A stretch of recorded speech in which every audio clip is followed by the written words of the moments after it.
My name is Kory Stamper. I am a lexicographer, that is a dictionary writer and an author, and I have just written a book called True Color, The Strange and Spectacular Quest to Define Color from Azure to Zinc Pink. One of the key engaging questions behind the book is how do you even define color terms? It sort of seems like this quixotic thing.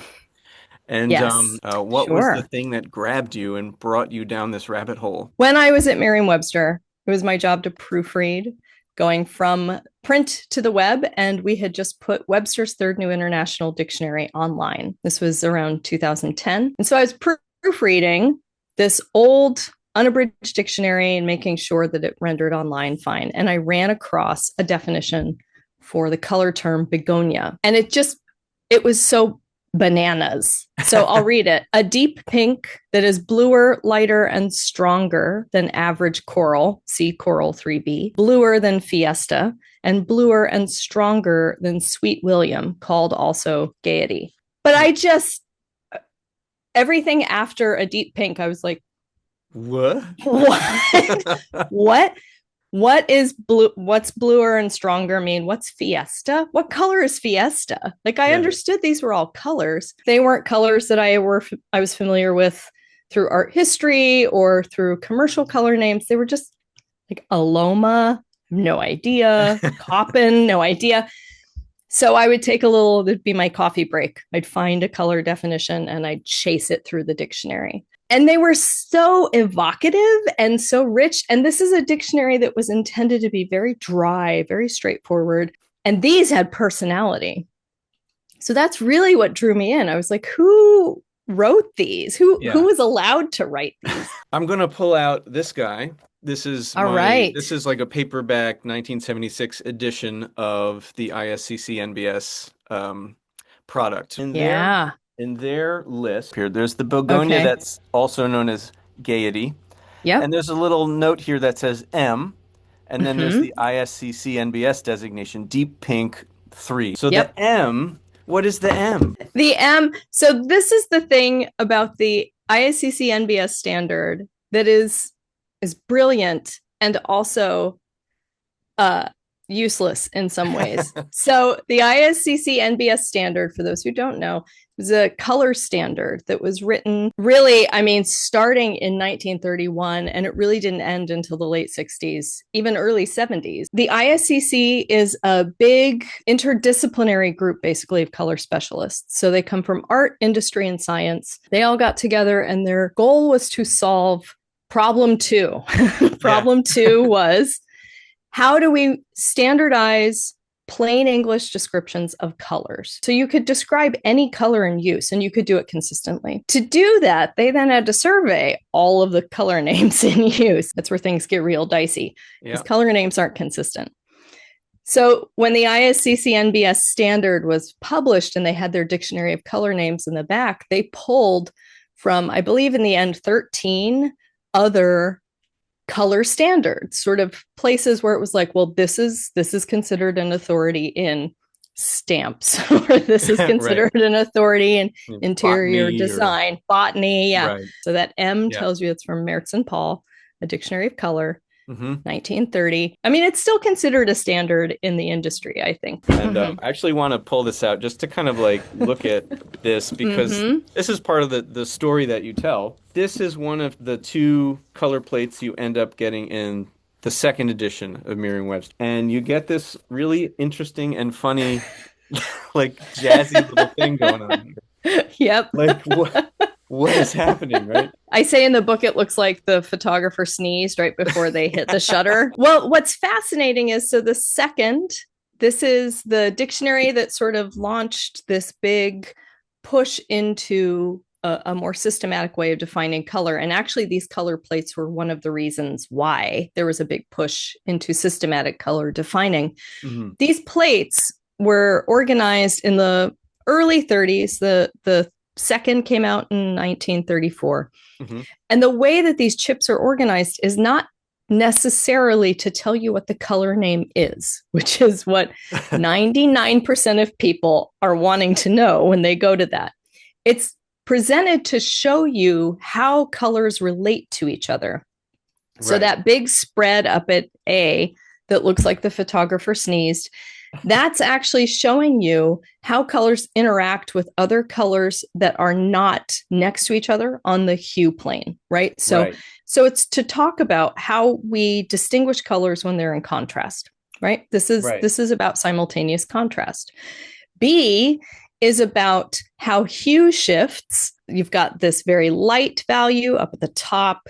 Right. So, if we were using Munsell notation, you might say that's 1, and then you've got 3, and then you've got 5, you've got 7. And it's just to show the relationship across hue and value, which is really helpful if you're learning about color relationships. It's not Right. helpful if you want to know which of those chips is holly green. Right.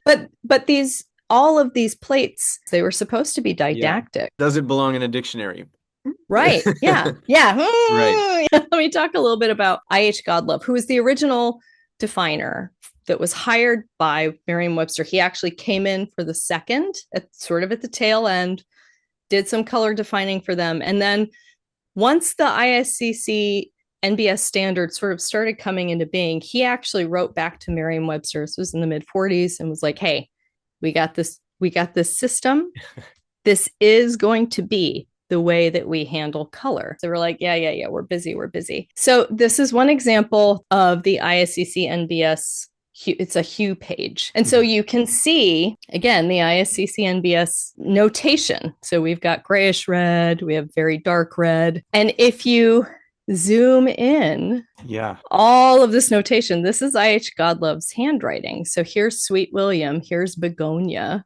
Yeah. Here's Fiesta. We're in Deep Pink 3. So even as the ISCC standard was being written and refined, I.H. Godlove was immediately thinking of what its application would be for the general public. And he felt strongly like the dictionary is like, that's the authority. So if we can get the ISCC NBS standard integrated into the biggest American dictionary in print, then everyone's going to use it. No one would have any reason to not adopt it.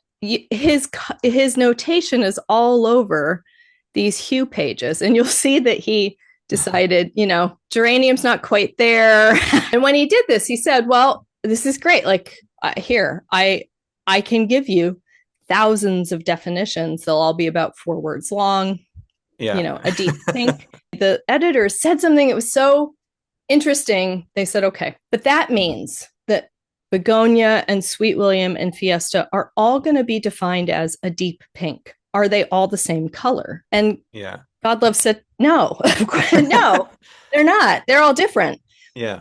But the dictionary was like, well, but how are they different? People are going to come to the dictionary. They want to know what's the difference between Begonia and Fiesta. Godlove settles on supplemental distinctions, where he says, here's what we're going to do. We're going to take the ISCC NBS notation. That'll be our core definition, a deep pink. Yeah. And then we're going to compare it to 3 well-known colors that are around the hue planes. So we're going to use directional language. So bluer or redder. It's communicating that color sits inside of space, that color is a solid, color you can move, but using plain language. So he devised this system where there would be 3 supplemental colors. And that was how every color definition in the third was to be written. And there are over 3,000 color definitions in the third. So it's a lot. He died in the middle of defining. As I was researching, because I know the dictionary side. So as I was researching, I was like, well, if you have someone who's a specialist and they die in the middle of defining, that just means you don't get any other definitions. Like, it's over. The end. It's over. Yeah. Well, that was nice. Going through the archive at Merriam-Webster, you can see for every single word that's entered, there's a bunch of notes that get stamped with dates and names. Yeah. So after IH died suddenly, his wife Margaret let the company know IH died. He had a burst appendix, and she received a lovely condolence note from the editor who was working with IH. And then she responded to say, by the way, I only have, about another 100 slips to finish up. So what's clear is, and if you go back through the whole archive, you see IH was so busy. He was a senior physical chemist at General Aniline at their research laboratory. He ran the ISCC. He ran the ISCC newsletter. He was on the board at the Optical Society. He didn't, and I mean, the pace at which he was defining was insane. It was like in 7 months, 3,000 definitions were written. Yeah. Right? And Impossible. I'm a professional lexicographer. I can't do that. Like even if they're formulaic, I can't do that. So it was really clear he had help. But usually it was, well, it's a fellow scientist, it's a grad student. Margaret, his wife, was the one who was actually doing all the hands-on defining because he just didn't have time. He didn't have time otherwise. He was also not well. He was ill. He was hospitalized a bunch of times. Margaret herself, she was educated as a chemist. She had a BA in chemistry. She worked at DuPont before she got married.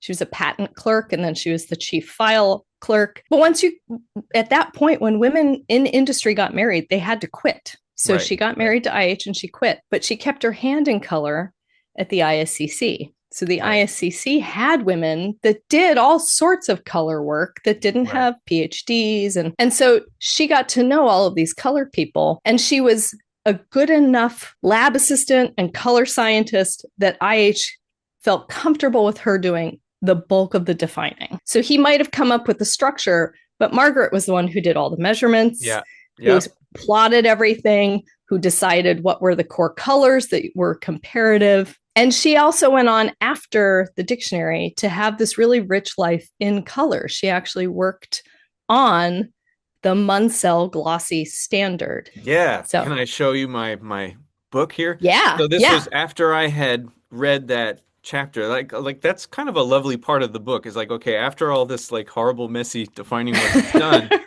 she goes on to have this great career with Davison Hemmendinger. This is such a random example. This is, of course, the Manual of Color Aerial Photography. Like you do. But like Munsell is all over this thing. Here's this guy again. And then in the back, they give you this beautiful little folder full of all of these chips of glossy Munsell chips. But these aren't just Munsell. These are centroids in the ISCC NBS naming system. So Deep Pink 3 is this guy right here. There we go. If you're curious what it looked like, that's it. And look how glossy. So what's the story of Margaret Godlove's involvement in creating these? So she knew Davidson and Hemmendinger. They were colleagues of IH's at the GAF Central Research Laboratory. And they knew that she was a great lab assistant, and they knew that she could use a spectrophotometer. They knew that she knew how to chart Munsell.